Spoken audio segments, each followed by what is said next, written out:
أهلا بالجميع في شرح جديد. النهاردة هنكسر مع بعض عقدة قاعدة الكل بيخاف منها، وهي الكلام المنقول أو الريبورتد سبيتش.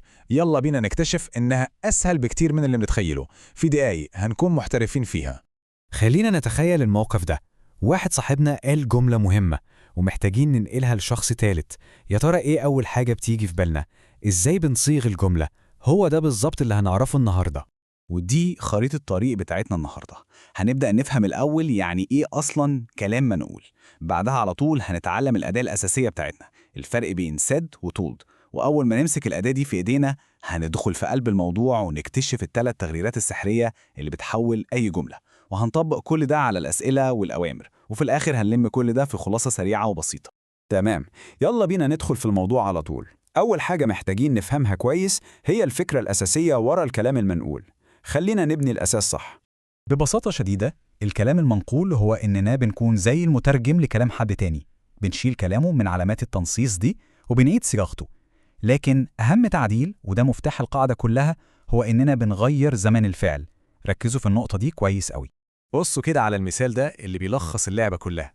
على اليمين الكلام المباشر I am tired. على الشمال بقى لما نقلنا الكلام شوفوا ايه اللي حصل. He said that he was tired. شايفين النقلة دي؟ الام اللي في المضارع بقت was في الماضي. هي دي الفكرة كلها. أوكي، فهمنا الفكرة العامة. دلوقتي نيجي لأول خطوة عملية. عشان نفتح أي جملة كلام منقول لازم يكون معانا المفتاح الصح، والمفتاحين اللي معانا هما said و told. ودي المعادلة السحرية بتاعتنا. بنبدأ بسد أو told، وممكن نحط كلمة that وممكن لأ، دي اختيارية.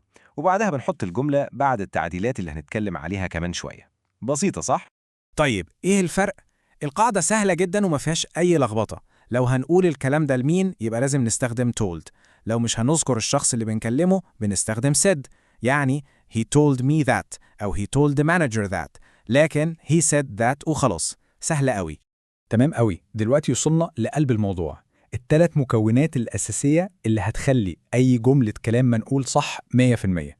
لو ركزنا في الثلاثة دول الموضوع كله هيبقى في جبنا. أول وأهم تغيير هو الزمن. القاعدة ليها اسم كده وهو باك شيفت، بس ممكن نفكر فيها كأنها آلة زمن. احنا حرفيا بنرجع بأي فعل خطوة واحدة للماضي، يعني المضارع بيبقى ماضي والمستقبل بيبقى صيغة الماضي منه برضه. زي ما الجدول بيوضح كده، الام والإز بتبقى was والويل بتبقى would، دايما خطوة لورا. وده مثال عملي عشان الصورة توضح.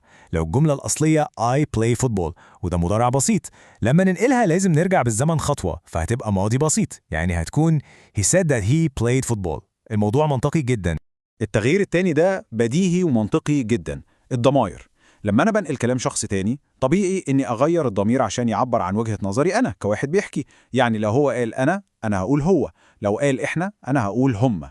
فآي بتبقى هي أو شي، وماي بتبقى هيز أو هير. الموضوع كله تغيير في منظور الكلام. والمثال ده بيوضحها تمام. هو قال I love my job. لما ننقل كلامه لازم نغير الضمائر دي عشان المعنى يفضل صح. الآي هتتحول لهي والماي هتتحول لهز، فتتحول الجملة ل He said that he loved his job. ولاحظوا إننا طبقنا تغيير الزمن كمان، يعني love بقت loved. بنطبق كل القواعد مع بعض. آخر تغيير أساسي هو كلمات الزمان والمكان. بنفس منطق تغيير الضمائر بالظبط، لما بننقل الكلام في وقت ومكان مختلفين طبيعي إن الكلمات دي لازم تتغير عشان تعكس الواقع الجديد. كلمة دلوقتي أو now ما بقاش معناها دلوقتي، فبتتحول لي ساعتها أو then. والنهاردة أو today بتبقى في ذلك اليوم أو that. تخيلوا إن صاحبنا قال يوم الاثنين أنا هسافر بكرة. لو جينا نحكي كلام ده يوم الأربع، كلمة بكرة دي ما بقاش ليها معنى. بكرة بالنسبة ليوم الاثنين هو يوم التلات. عشان كده جملة I will go tomorrow لازم تتحول ل He said he would go the next day. احنا بنوصف الحدث من منظورنا الزمني الحالي. ممتاز. دلوقتي بعد ما عرفنا الثلاث تغييرات الأساسية، يلا نشوف إزاي نطبق نفس المنطق ده على الحالات الخاصة زي الأسئلة والأوامر. الموضوع كله تعديلات بسيطة على نفس المعادلة اللي عرفناها. نيجي للأسئلة. لو السؤال إجابته أو لأ، زي Are you busy؟ بنستخدم كلمة if عشان نربط الكلام. والخدعة هنا، ودي أهم نقطة، إننا بنحوله لجملة خبرية عادية. يعني بنلغي صيغة السؤال تماماً.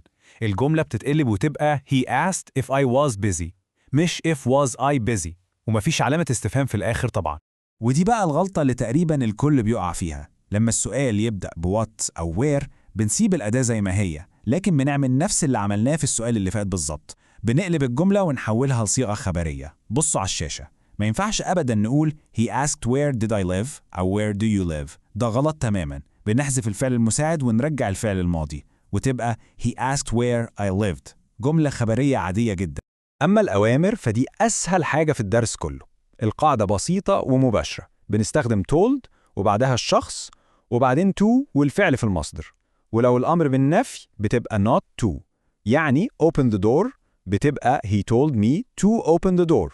ولو كانت don't open the door بتبقى he told me not to open the door. مفيش أسهل من كده خالص. لكن لكل قاعدة استثناء، والاستثناء هنا منطقي جدا على فكرة.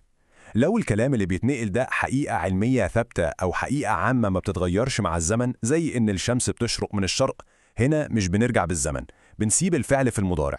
طب ليه؟ لأن الحقيقة دي كانت صح امبارح وصح النهاردة وهتفضل صح بكرة. فجملة the sun rises in the east هتفضل زي ما هي بالظبط. وبكده نكون غطينا كل حاجة تقريبا. يلا نلخص كل اللي قلناه ده في قائمة مراجعة سريعة زي تشيك ليست كده عشان المعلومة تثبت ومحدش ينساها أبدا. ودي الخلاصة النهائية. أولاً نفتكر الفرق. told لازم يجي بعدها شخص، said لأ. ثانياً نشغل آلة الزمن ونرجع بالفعل خطوة للماضي. ثالثاً نغير الضمائر عشان تعكس وجهة نظرنا. رابعاً طبعاً بنشيل علامات التنصيص. وخامساً ودي أهم خدعة في الأسئلة، الجملة المنقولة دايماً خبرية، عمرها ما بتكون سؤال. ودلوقتي السؤال الأهم، بعد ما مشينا في الرحلة دي مع بعض، هل في ثقة إننا نقدر نحول أي جملة نسمعها بتطبيق الثلاث تغييرات الأساسية دي؟